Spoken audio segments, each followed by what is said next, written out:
To the Championship review, match day 33, plenty of matches to get through. We're going to go match by match, looking at the stats, the key incidents. Let's not muck around, straight into it.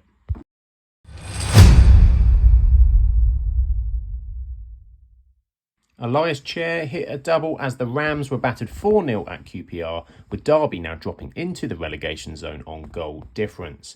Now, Chair scored twice, his first goals of the season. His first goal came in the 21st minute from a long-range effort, forcing a mistake from Ebu Adams. After a well-executed move by Yang Ming-hyuk, Chair was set up at the near post. He made no mistake in finishing the chance, slotting the ball into the net from close range. Saito scored QPR's third goal in the 35th minute. Chair set up the goal with a teasing cross that Saito finished neatly, and it was Edwards with the fourth in the 66th, a header from a Kenneth Powell free kick. QPR controlled the game with Chair and Saito particularly impressive, and the win moves QPR within 3 points of the playoff places. Derby had a difficult night, failed to convert several chances, unable to trouble QPR keeper Paul Nardi, ultimately falling to a heavy defeat. Cifuentes said, "I think Elias is one of the best players in the league. I'm pleased that today he scored 2 goals. He's not too happy with me because he wanted the hat-trick and I subbed him." QPR have now won 7 of their last 8 home league games, extending their good run against Derby to 5 wins in the last 7 against the Rams. Cifuentes' side are symmetrical now with wins, draws and losses all at 11 apiece, but they've become one of the form sides in the Championship during this second half of the season. An instant reaction to the loss to Coventry will please Fuentes, and in particular the first of the season for Elias Chair with his brace. Can they continue to take this goal scoring forward? Portsmouth away is next on the agenda for QPR at Fratton Park before they host promotion contenders Sheffield United at Loftus Road. Since a 2-1 win at Coventry in November, Derby are winless in their last 8 away league games. West Brom on matchday 23, the last time they tasted Championship victory. With John Eustace now at the helm, there is work to do and he will want and need some instant reactions from the team. Eustace said of this one, "It was really disappointing with the result. I've learned a lot about the group tonight. I'm excited about working with them next week. There's lots we can improve on, and that improvement comes from the training ground." A Saturday lunchtime kickoff against Millwall next sees a potential to get that long-awaited win before they head to Michael Carrick's Middlesbrough. Substitute Yusuf Salek scored a last-minute equaliser to salvage a draw for Cardiff City in the 7-side derby against playoff-chasing Bristol City. The first half was tepid, but chances did come in the second half. Anwar Ghazi heading over before nodding the ball into the path of Callum Robinson, who volleyed wide. Substitute Hirakawa drew a fine low save from Jack Alnwick as both sides started to raise their attacks. Bristol City took the lead in the 60th minute when Jason Knight headed in a superb Hirakawa free kick, stooping low at the far post. It looked like it was going to be enough. Cardiff searched desperately for a leveller, but struggled to summon the necessary quality as they seemed to be heading towards a third successive league defeat. But Salek scored a crucial 90th minute equaliser for Cardiff, securing a vital point for the team after Aaron Ramsey and Kian Ashford had combined. Joel Bagan made a heroic defensive block in the final minute to deny Naki Wells scoring a late winner for Bristol City, but overall 1-1. Omar Ritza said he wanted his team more threatening, but did say to go 1-0 down and show the character to take a point is really important. We have to be happy with a point because every point is valuable. Cardiff are now unbeaten in their last 4 league games against Bristol City. More importantly, that extends their home unbeaten run to 5 league games. Both of Yusuf Salek's goals in the Championship this season for Cardiff have been scored in the 90th minute or later. One stat that does stand out as a positive for the Bluebirds is their shots on target. 35% is the highest in the league, and 9th for shots is well up there as well, but only if they could convert this to goals scored. The hope will be that Salek can help Robinson with their goal tally. Cardiff have Plymouth away next weekend in the Championship before they host Hull City ahead of that FA Cup 5th round clash at Villa Park against Premier League Aston Villa. The Robins are still in search of their first away league win in 2025, as that run now extends to 9 games with the draw at Cardiff. Maniv said of this one, "I am frustrated, disappointed to concede so late. The lads were quite honest as to why, the difference away from home in the way we managed the game. Just 1 loss in 6 though for Bristol City. They're well in contention for the playoffs. They just need to find that away form to give the boost they need to overtake what's ahead of them and keep those behind in their rearview mirror." Playoff contenders as well up next for Bristol City, and next Friday night is the fixture, hosting Middlesbrough before a week break before a trip to Millwall. Portsmouth finally ended their 12-match winless run away from home, a 2-0 win away at Oxford United, pulling them clear in the relegation battle. The match was stopped for more than 30 minutes though, with a medical emergency in the crowd, massive concern for the spectator who received medical care and was transferred to hospital by ambulance. Everyone at the ground as well joined in applause in the 11th minute in honour of Oxford great Joey Beaucamp, who passed away 3 years ago. The opening goal from 47 minutes came from Andre Dozel, who was in the right place at the right time to tap the ball home from close range after Oxford failed to clear a corner. Goalkeeper Nicholas Schmidt made a fine save to deny Oxford premature placetta, and Matt Phillips squandered a headed chance for the hosts as they couldn't level the game. In the final minutes of the match, Stan Mills had a great chance to score from close range, but unfortunately for Oxford, scuffed his header wide. The victory was assured in the end by O'Mahony after he raced onto Terry Devlin's header, forward in the 6th minute of stoppage time to secure a 2-0 victory.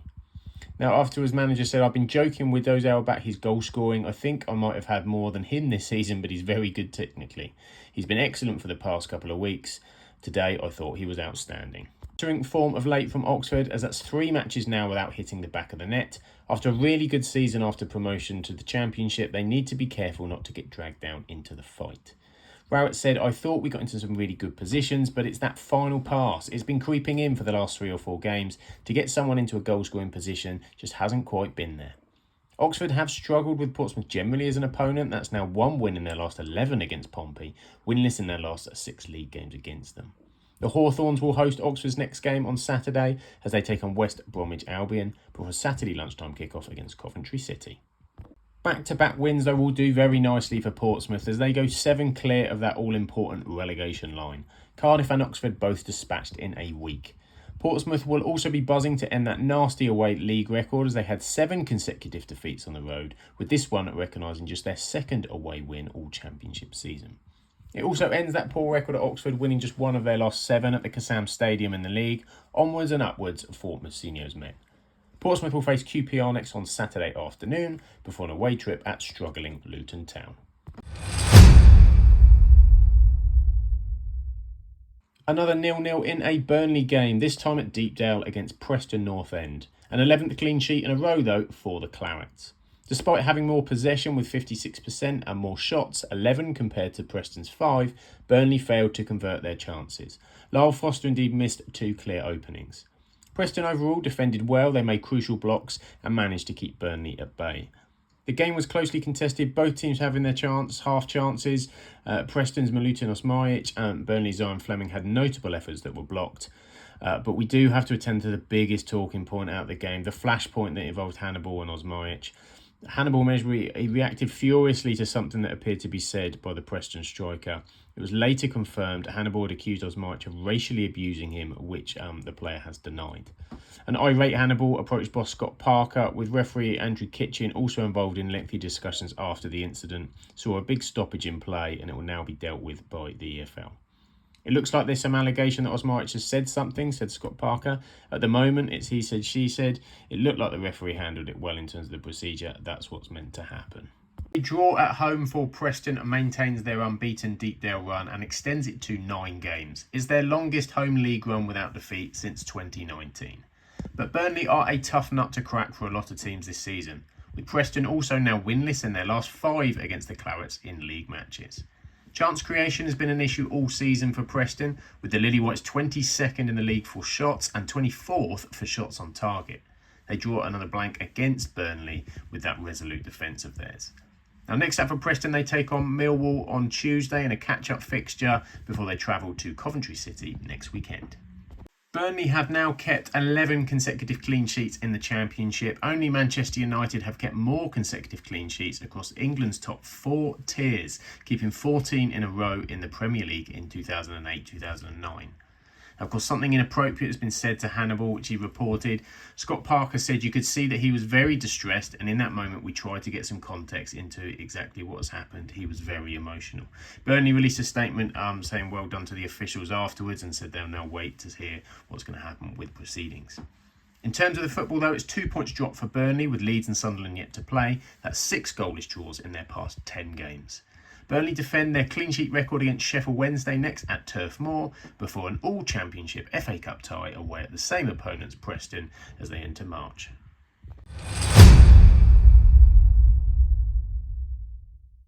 Two for Blackburn ended Plymouth's fine recent run of victories with a 2-0 win at Ewood Park and putting Rovers firmly in 5th place by 3 points from West Brom. Dolan scorned a great early chance, failing to connect properly with a header, and worryingly, in-form Ryan Hardy had to leave the pitch with an injury. But Dolan was involved in Adam Forshaw's goal scoring against his old club, hooking a ball into the top corner from 12 yards out after Dolan had laid off from a Callum Britton deflected cross. Blackburn pushed for a second as Maktar Gay's header was well saved by Hazard, and defender Yuri Ribeiro stabbed a shot just wide. Blackburn had 75% during the match in terms of possession as they controlled the ball, registering 16 shots and 7 on target in a well-deserved victory, but needed to secure the game. And it was Tyrese Dolan adding that second goal for them in the 78th minute which sealed this win. His powerful finish came after a well-executed pass from Augustus Carpo. Despite the recent departure of manager John Eustace to Derby, Blackburn showed resilience and strength, securing a second straight win. We played some decent football in the first half without getting any rewards of the interim manager, and second half the quick play and movement in and out of possession was really good. We scored 2 quality goals. Back-to-back wins in a week have helped to reignite Blackburn's playoff hopes as they now sit 4 points above Coventry in 7th place as they look to secure a playoff spot as well as a new manager. Blackburn actually hadn't beaten Plymouth in the league this century, failing at their last 5 attempts, but there was no doubt about this one. Adam Forshaw's first goal for nearly 9 years, last hitting the net for Middlesbrough against Reading back in December 2016, so a timely wait for a goal for the midfielder. Next week gives Blackburn a trip away to Swansea City and then a home fixture welcoming Norwich to Ewood Park. So the 4-game run comes to an end for Plymouth, who tried to contain Blackburn but to no avail. It's a clear reminder of the relegation scrap that they're in, and there's a lot of work to do. Bulich said, "No one can expect us to ride from victory to victory every 3 days, but we are very competitive and in a better place than 3 or 4 weeks ago." Worryingly though for Argyle, their in-form Ryan Hardy was unable to continue after suffering a back injury.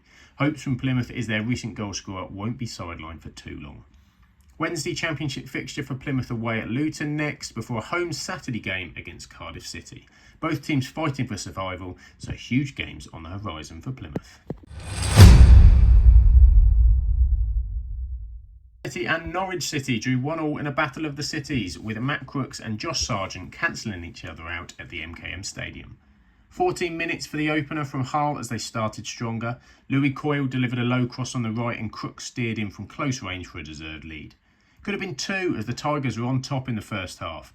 A close range shot again from Crooks kept out to keep the score just 1-0 at half time. They were punished just 2 minutes into the restart by in-form Josh Sargent hitting his 5th goal in 5 matches for Norwich. Converting a close-range header from a Kellum Fisher cross, glancing in with quality to see the match level. Hull doubled the shots on target with 6-3, but Norwich found their way into proceedings in the second half. Both teams had chances to win the game, but neither could convert as the returning Boyas Sainz hit the post in the 75th minute and saw his follow-up deflected wide. Ruben Sellers said afterwards, "Every point is gold for us in the situation that we're in. We have an argument that we could get 3 points, but the opposition had a few chances. I think the game was competitive, and I think the game was equal." This result continues Hull's disappointing home form with only 2 wins in the last 16 home games, as they sit just a point ahead of the relegation zone. But with the bottom 3 all losing, could be seen as an important point gained with it being so tight at the bottom of the Championship. Matt Crooks scored his 2nd goal since joining Hull from Royal Salt Lake last month, as the Tigers will hope for more goals from their new man. Sunderland away on Saturday at 12:30 up next for Hull, with Cardiff City then on the horizon with a trip to South Wales the following Wednesday. Norwich returned to picking up points after the defeat to Preston in midweek, with this draw seeing them now 12th in the Championship. With the bad start to the game, we still created enough situations in the second half, said Hofthorpe. We can expect to score the winning goal. From minute 15 to 90, I'm pleased with the performance in many ways. We had good control, but that winning goal didn't come. 5 goals in 5 matches for Josh Sargent sees him shoot up the goal-scoring charts for the Canaries. With Sainz now back, they carry more attacking threat, and Sargent has been deadly in front of goal in recent weeks. The Canaries will host Stoke City on Saturday afternoon at Carrow Road, with a week later facing a trip to Blackburn in a lunchtime Championship kick-off. Goal was all it took for Sheffield United at Luton Town, and El Ahmedhodzic sent Sheffield United back to the top of the Championship with his second half goal at Kenilworth Road. Luton arguably had the strongest start in this one, with Taylor Asgard testing Michael Cooper early and hitting the woodwork, as well as Elijah Adebayo, who placed his header off target for Luton. Adebayo went on to volley Luton's most inviting first half chance over the bar from 6 yards, and it was not until the 44th minute that Tyrese Campbell tested Thomas Kaminski at the other end. It's a strong performance in truth from the home side after recent disappointing performances. They created chances and they looked more resolute.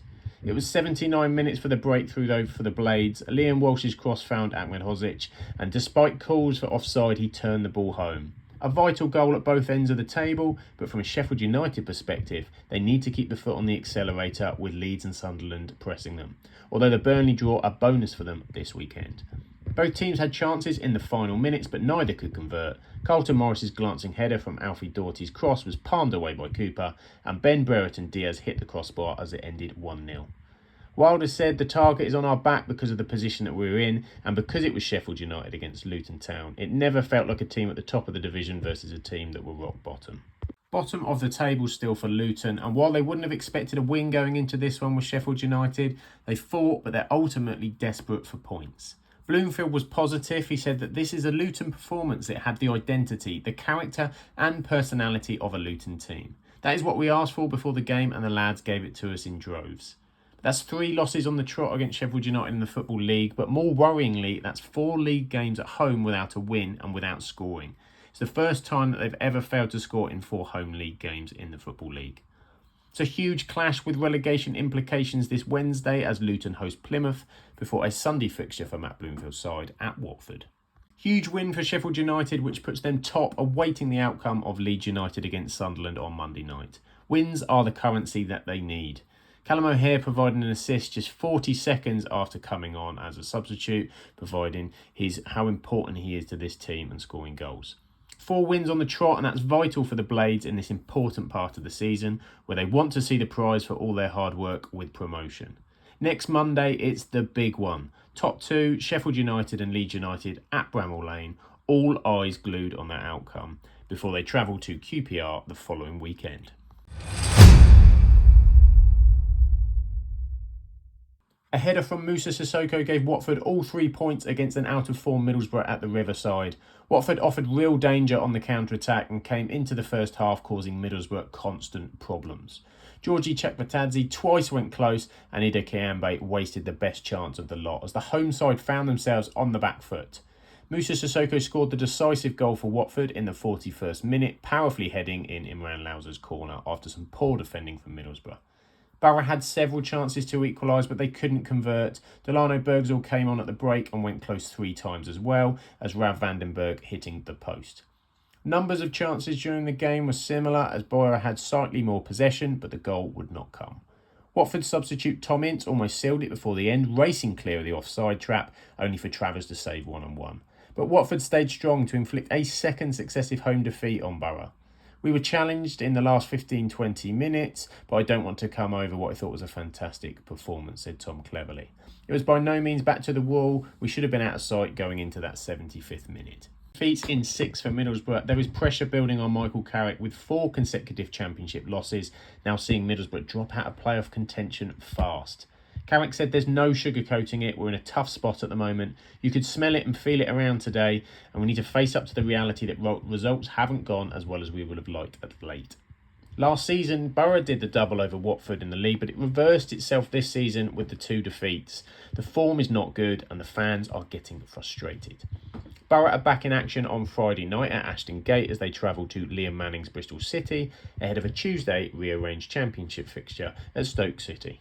Just a second win in 11 championship games for Watford, with this win just their second since Boxing Day and very much welcomed.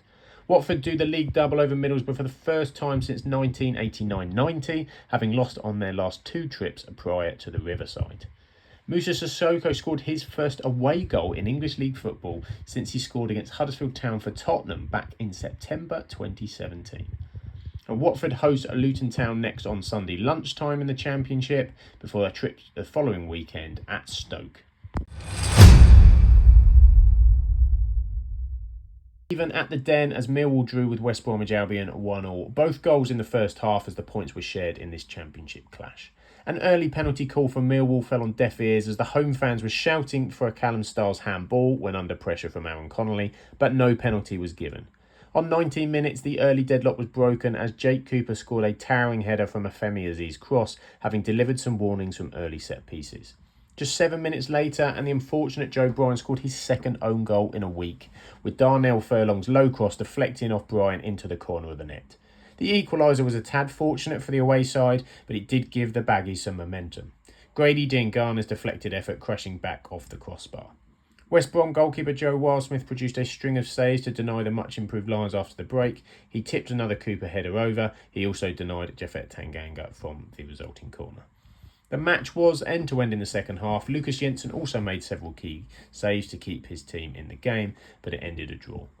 I was really pleased today, but would have been topped off if we'd have won the game, said the Millwall boss. As far as application, aggression, understanding what it means, passion on the pitch and the players, I thought they did it brilliantly. Millwall extend their unbeaten run against West Bromwich Albion in the league to 8 matches as they prove to be a tricky opponent. After that heavy defeat in midweek to Plymouth, they will be pleased to be back competing and prove to their fans it was just a blip. However, at the Den, they haven't won successive home games since the start of November in the league and have a symmetrical win, draw and loss record. Millwall are straight back in action on Tuesday as they travel to Preston for another trip, this time to Derby County and their new manager John Eustace on Saturday with a 12:30 kick-off. Back-to-back draws for West Brom, and I only commented last week it had been a while since a draw. They of course have got another 1-1 under their belt. The draw keeps West Brom in the top 6, 1 point clear of Coventry in the race for the playoffs. Mowbray said they were really intense as every time I've ever been to Millwall. If you don't fight your corner, you're going to get beat, and I think the team did fight their corner today. West Brom are winless on the road in the Championship though in their last 9 games, and they'll need to pick this up not to slip out of playoff contention. Oxford United are up next for West Brom at the Hawthorns with a 1st of March fixture against Leeds United then at Ellen Road. Sims strikes in stoppage time for his second and a vital winner in Coventry's 2-1 defeat of Sheffield Wednesday at Hillsborough. Barry Bannon returned from injury for the Owls and he sent Svante Ingolson away with an early chance, but under pressure he was unable to convert. Sims has picked up his scoring form and he headed well into the bottom left-hand corner from 8 yards, showcasing his aerial ability after the cross on the right side from Jack Rodoni. And it was Sims again thought he'd punish Wednesday once more, against the runner play a little bit, but saw his effort ruled out for a foul on Beadle. An equaliser came in the second half as Oliver Dovin, who had made some good saves during the afternoon, palmed out Johnson's cross, but it hit Lata Berdier and the ball ricocheted into his own net.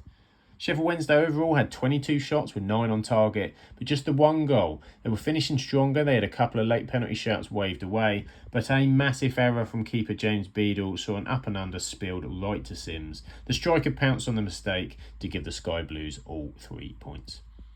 Afterwards, Frank Lampard said that Ellis deserves all the plaudits. It's a great goal, his first goal. The second goal, people will reference a mistake from the keeper, but if Ellis doesn't chase, put him under pressure, get the finish away, then we don't score it. Wednesday were unbeaten in their last 5 home league matches, and every time they got on the cusp of the playoff places, they seemed to suffer a blip. Danny Roll said all the data, we were on the front foot, ball possession, chances, set pieces, all the things. Sometimes football is horrible, and today we got a small setback. That late goal was a kicker for the Owls, scoring goals all season but conceding too many being the problem. 1.52 goals conceded per 90 is the 20th worst in the league, and only a 63% save percentage is the 23rd worst. A Friday fixture to come next for Sheffield Wednesday, taking the trip to the defensive wall that is Burnley before another tricky clash against promotion-chasing Sunderland at Hillsborough. City win 3 successive away league games for the first time since January 2024. The Frank Lampard renaissance really is in swing as Coventry now sit just a single point outside the top 6. Ellis Sims has scored in 3 successive away league matches for the first time in his senior career as he has a return to form. It's Preston North End up next for Coventry at the CBS Arena before a lunchtime kick-off the following Saturday at the Kassam Stadium against Oxford United. Stoke City made an impressive comeback to win 3-1 against Swansea City. They scored 3 goals in the second half to overturn Swansea's early lead. The Swans took the lead through Josh Tymon's goal at the 61st minute. Ashley Phillips poked the ball into goalkeeper Victor Johansson, who failed to control it. It fell to Timon unmarked and he tapped home. Stoke equalised just 3 minutes later though with a Walter Berger header from a Lewis Baker corner, and Bai Junho scored the second goal for Stoke from a free kick, the South Korean international getting on the end of Millian Manhoef's delivery. But Lewis Baker scored the goal of the game, an absolutely spectacular lob from inside his own half in stoppage time. He was 10 yards inside his own half, hit it first time, caught the keeper way off his line, an absolutely stunning, incredible goal. Stoke showed great resilience and determination in the second half, which was a stark contrast to the lacklustre first half, but were well worth their win in the end. Robin said it was a huge win. I think we played very well, limiting them to one shot on goal before we contrived to give them their first goal. What transpired after that was nothing short of phenomenal. This victory was Stoke's first home win of the year, easing their relegation fears a bit as they moved 6 points clear of the relegation zone. Stoke had won just one of their last 5 league games against Swansea, and this was a timely win over a team struggling for form. That goal from Lewis Baker will be one to remember. Returning from his loan from Blackburn in January, I doubt he's ever hit one sweeter. It will be a goal for the ages. Stoke will look to keep up the good times at Norwich City next Saturday, ahead of a midweek fixture at home to Middlesbrough. Swansea's defeat was their 7th in 8 games across all competitions, highlighting their current poor form. Williams said there's absolutely no need to come away with nothing. We just made terrible decisions after we took the lead, giving away cheap free kicks and then not marking people in the box from the delivery. Mark Robins had never beaten Swansea until today. The form is not good for the Swans. They're only 8 points off relegation, having not even been a consideration weeks ago. Luke Williams has a home tie for his Swansea side up next, facing Blackburn Rovers, before they go back on their travels to face Preston North End. And what a mouth-watering clash is coming up on Monday night. Recording this is before the game. So Leeds take on Sunderland, two of probably the most exciting ball-playing teams in the Championship. Anything could happen here. Obviously, Sheffield United's win at the weekend means that Leeds will want to win to return top, while Sunderland are trying to chase down those playoff hopefuls. They've been phenomenal all season. They're the two best scorers, bar a couple of teams in mid-table in terms of Sunderland, but still 49 goals for Sunderland, 66 for Leeds. Really interesting how this one's going to turn out. Let me think in the comments once the game's happened how you saw the match. And on to the Championship table. Of course, Sheffield United top at the minute, waiting to see what happens with Leeds. Burnley drop a couple of points, but still remain third. Blackburn, important victory there, giving them well placed in 5th. And West Bromwich Albion just about hanging on to their playoff spot. But Coventry are chasing them down well. They are now only 1 point behind. Bristol City, Sheffield Wednesday, Watford, Middlesbrough, all still well in the hunt as well, not that far away. And as well, also on 44, Norwich and QPR. It's still a very tight playoff race. Towards the bottom of the table, though, Luton still plumb bottom. Plymouth and Derby also suffering defeats too, so the bottom 3 remains as it is. An important point for Hull, they move a point clear of the relegation zone. Cardiff, Stoke, Portsmouth stepping away a little bit, and the Stoke and Portsmouth wins helpful for them, but Swansea also looking over their shoulder too. So a very tight table. Thank you for joining the video. Appreciate you watching it. I'd love it if you could subscribe and like. Trying to bring more of these on a weekly basis on the Championship. Potentially some League 1 and League 2 to come as well. And if you like an EFL podcast, check out the Absolute Football podcast. They're on a Thursday, live at 8:30. But for now, have a good one and enjoy the football.